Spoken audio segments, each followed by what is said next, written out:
Hey, this is Travis with another 10-minute OHV area review, and filming this little bit from inside our Skoolie, the Big Blue Hauler. Today we're talking about Silver Lake OHV Park in the west coast of Michigan. It was a surprise when we found it. We had a great time visiting it. You definitely need to check it out if you're in Michigan. Even if you don't have your four-wheel drive with you, there's plenty of options to let you see the park. So, without further ado, I will show you pictures and videos of our visit, tell you more about the place. Did I forget to mention these are the only dunes you can ride east of the Mississippi? I think that's what it said on their website.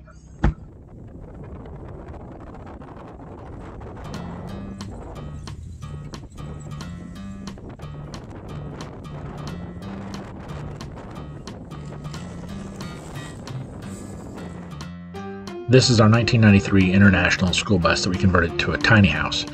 We have about a 14-foot long living area for me and my wife. We put a deck on the back so we can haul one Jeep on the deck and tow bar a second. But in this video, we were hauling our 94 Jeep Cherokee, 4-cylinder, 5-speed. It was a 2-wheel drive when we bought it. We bought it for $400. We converted it to 4-wheel drive. We stripped off the family Cherokee of parts and put the Dana 44 rear and the Dana 30 front end with 48 gears, a spool in the back, and a lock right in the front. Still pretty much the Jeep you could afford and to actually go places on the trails. And that's what we wanted to do these reviews for, is to let people know what can you do on the trails with a common Jeep. You know, we're not going to have 44-inch stickies, there's no trepidors, there's no dual stack transfer cases, there's no air lockers, just simple Jeeps and simple people going to have a good time. I don't know how to describe the location of Silver Lake with the whole mitten analogy everybody uses for Michigan, so there's just a picture of it. Silver Lake is out on the coast. It's beautiful.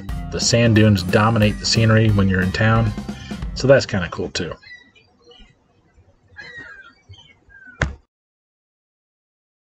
Our second time passing through Silver Lake, we stopped in front of Mac Woods Dune Rides to check out what they had to offer.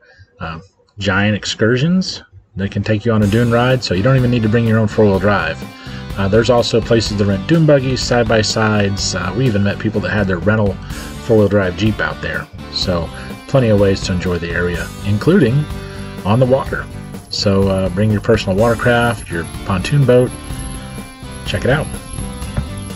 The Welcome Center is where you get your permits, and the OHV parking areas, the one closest to the flag check station is the main parking area. If it's full, they'll divert you to the second one by the Welcome Center. You need to air down to 15 pounds to go in. Here's a video from the corner of the road near the main entrance. You can see the dirt road that leads in after the flag check station. Then you've got the parking lot for the trailers and trucks and whatnot that you've brought with you. There's 2 4-wheel drive shops right on the corner. There you can buy the flags you need, because you need to have a flag on the front. But stop in that parking lot, air down to 15 pounds. The second parking lot at the Welcome Center has free air to air back up. So here's a video of our Skoolie trundling up to the check station. And then we look around the parking lot.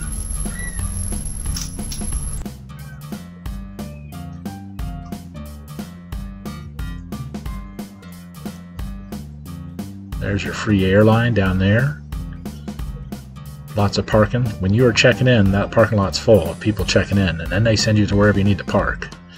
There's the Welcome Center hours, and there's a lot of information on the bulletin board.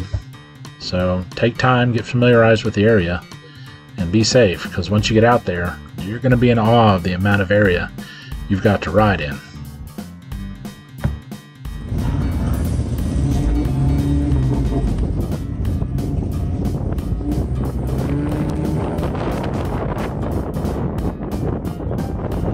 Generally, you travel south across the big dunes and then make the circle and head back north again next to the lake.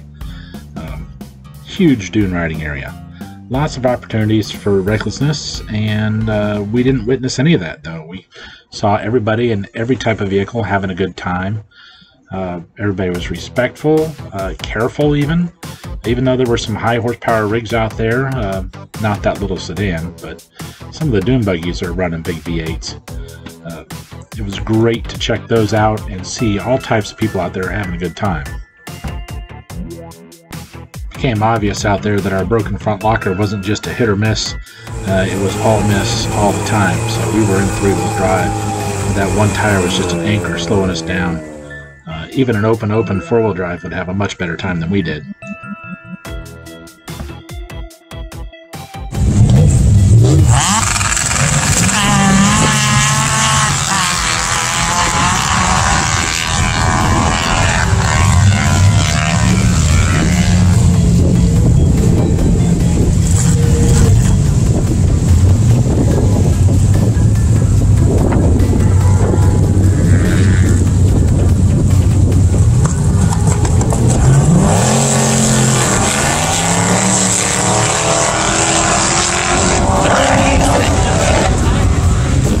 I read online since our trip there that they've stopped this drag racing.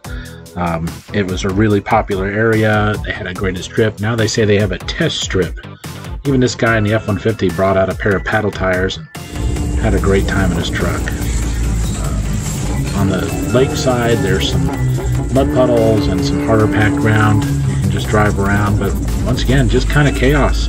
You can see cars milling all over the place in this video, and everybody did a good job of staying out of each other's way and having a good time. I have no idea how much those flags help, but you gotta have them, so it wasn't a big deal. Eventually it was time to get out of the crazy wind and head out of the park. We had a good time there for 4 hours or so. When you go back to the Welcome Center for the OHV area, they have an air station. You can air up. Some of their air trucks are a little wore out. I imagine they air up thousands of vehicles every month, so be patient with those. You can still get air in your tires. And then we headed off to our campground, Silver Lake State Campground. Super clean campground. I think it was about $30 a night. Fall colors were awesome. The temperature was great. There were no bugs to speak of, no sand fleas, no mosquitoes. It was just a perfect time to be there in October.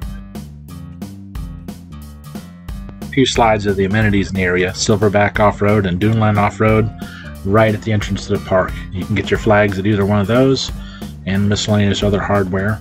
The nearest Walmart seemed like it was a good bit away. We were stocked up by the time we pulled into Silver Lake, so we didn't need it. And thankfully, we didn't need any auto parts. It looks like the closest ones are all the way to the east. Still half-hour drive, not bad. There is a little grocery store in town. We were kind of there during the off-season during COVID, so supplies were lacking a little bit. All in all, we had a great time at Silver Lake. Make it a stop on your family vacation. Spend a weekend there, enjoying the town with all the touristy stuff they have, and hiking or driving in Silver Lake State Park. You won't regret a weekend there. Hey, are you going to tell them about the TJs? Yes, I'm going to tell them about the TJs. Alright, so you may have noticed in a few slides in the video that we have TJs now. We loved our XJs, we love the Ultralight. It was an effort to get something smaller and a little more compact to load on the bus. We bought a pair of TJs. They're nice. We've never trail rode TJs before, and starting over again with no lockers, no good gears, this is going to be an experience, but it's what we signed on for. We wanted to experience trails the way... like they did with the wagon trains. That's not it at all. No wagon trains. How do I describe it? We're poor. We don't have money, and our Jeeps reflect that. So the TJs were a stretch for us even. I mean, we loved our Cherokees because they were kind of entry level, and that's what we could afford. The TJs we found out were kind of a necessity for lighter and smaller, and to keep something I still know how to work on. I mean, I know how to work on Jeeps. So you'll see those in more videos. You saw them in a few slides in this video. No sleight of hand intended. Just we were back in Silver Lake for a second time. We wanted to go riding again. We ran out of time, and my wife had a backache too. So it was my neck. Yeah, her neck. chiropractor. Make sure you do exercise. Do some stretching. Take some ibuprofen before you go on the trails. Lightweight lifting. Yeah, some weightlifting too. Thank you, sir. So, get in shape. Take your family on a ride. And stay tuned for the next OHV video when we get a chance to post it.